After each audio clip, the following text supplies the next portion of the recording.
नमस्कार। चैनल ज्योतिष आपके लिए में आपका स्वागत है। मैं श्री राम स्वामी। आगामी 26 मई को चंद्र ग्रहण पड़ने वाला है। पिछले वर्ष की भांति इस बार भी 2 ग्रहण जो है लगातार आ रहे हैं। 26 मई को चंद्र ग्रहण है, उसके पश्चात 10 जून को सूर्य ग्रहण है। चंद्र ग्रहण के क्या क्या प्रभाव पड़ने वाले हैं देश दुनिया के ऊपर, वर्तमान परिस्थिति के ऊपर, राशियों के ऊपर, इसके बारे में विस्तार से चर्चा करते हैं।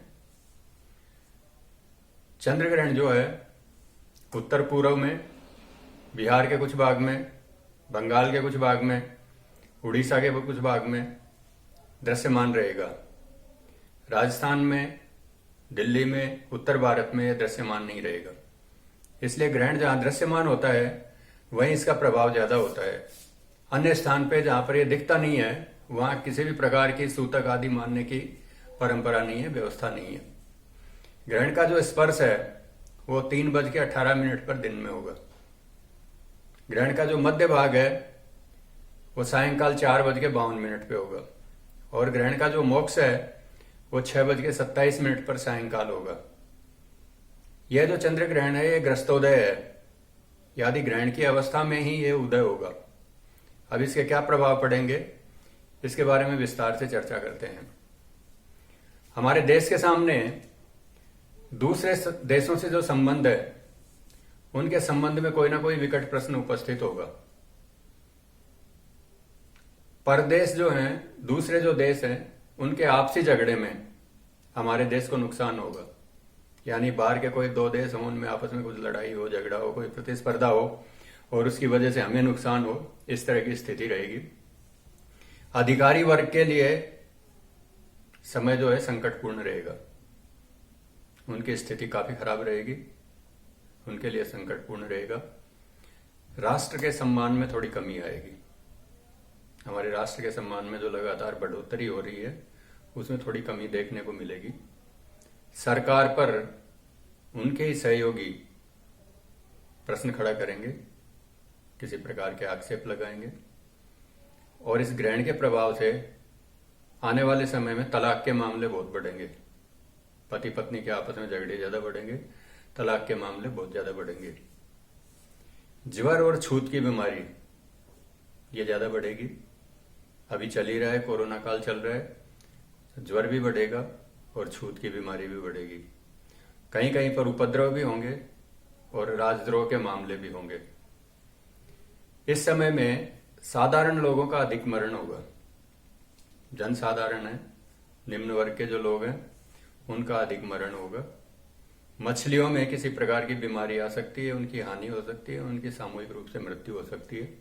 समुद्र के किनारे जो शहर बसे हुए हैं वहां संकट रहेगा, वहां किसी प्रकार की समस्या आ सकती है। गंजाम, उड़ीसा का कुछ भाग, कूच बिहार, बहरामपुर, बंगाल का कुछ भाग, बिहार का कुछ भाग और पूर्वोत्तर का, यहां कुछ उपद्रव होने की या कुछ संकट होने की संभावना रहेगी। चोरों और गद्दारों का नाश होगा। जो लोग चोरी कर रहे हैं, गद्दारी कर रहे हैं, कोरोना काल में भी जो लोग इस तरह के काम कर रहे हैं वो पकड़े भी जाएंगे, दंडित भी होंगे, उनका नाश भी होगा। विदेशों में ईरान और मुल्तान पंजाब में पड़ता है, और ईरान, यहाँ 2 जगह संकट रहेगा। यहाँ किसी प्रकार की समस्या आ सकती है। हमारे देश में उड़ीसा, बंगाल, पंजाब, बिहार और पूर्वोत्तर के राज्य, यहाँ थोड़ा सा संकट रहेगा। तेजी मंदी के मामले में नारियल में तेजी रहेगी, सुपारी के भाव में तेजी रहेगी, लाल वस्तुएं जो होती हैं इनमें बहुत ज्यादा तेजी रहेगी, और जो जैतून का तेल है उसमें आपको बहुत ज्यादा बढ़ोतरी, तेजी देखने को मिलेगी। गोमती के राजा, गोमती नदी उत्तर प्रदेश में बहती है, लखनऊ गोमती के किनारे बसा हुआ है, और वर्तमान में जो गोमती के राजा हैं योगी आदित्यनाथ हैं। उनके लिए आने वाला समय कष्टपूर्ण है, संकटपूर्ण है, और उनको अगले 4-5 महीने बहुत ही ज्यादा संकट का सामना करना पड़ेगा। किसी प्रसिद्ध साधु संत की मृत्यु हो सकती है। संगीत, गीत, कला, नृत्य के क्षेत्र से किसी महिला की मृत्यु हो सकती है। किसी वयोवृद्ध यशस्वी नेता की भी मृत्यु हो सकती है। इस तरह की संभावना इस चंद्र ग्रहण के फल से बनती है। अब राशियों के संबंध में बात करते हैं। राशियों के संबंध में बात करते हैं तो वृष, मेष, धनु, सिंह और वृश्चिक, ये जो राशियां हैं इनके लिए यह ग्रहण नेस्ट रहेगा। इनके लिए इस ग्रहण के फल अच्छे नहीं रहेंगे। कन्या, मकर और मिथुन, ये जो 3 राशियां हैं, इन 3 राशियों को ये जो ग्रहण है शुभ फल देने वाला है, अच्छा फल मिलेगा इनको। कर्क, तुला, कुंभ और मीन, कर्क राशि, तुला राशि, कुंभ राशि और मीन राशि, इनके लिए ये समभाव रहेगा, यानी ना तो कोई नुकसान होगा ना कोई फायदा रहेगा।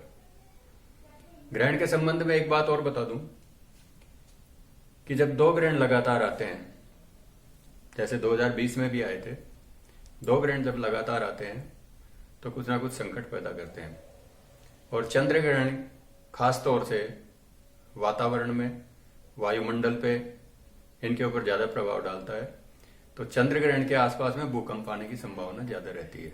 तो ये जो चंद्र ग्रहण और सूर्य ग्रहण का जो समय है, इसके बीच में किसी भी प्रकार की भूकंप की या प्राकृतिक आपदा की संभावना रहेगी। आज के लिए इतना ही। अगले सप्ताह फिर नए विषय के साथ में आपके सामने उपस्थित होंगे। तब तक के लिए नमस्कार। जय मां पीताम्बर।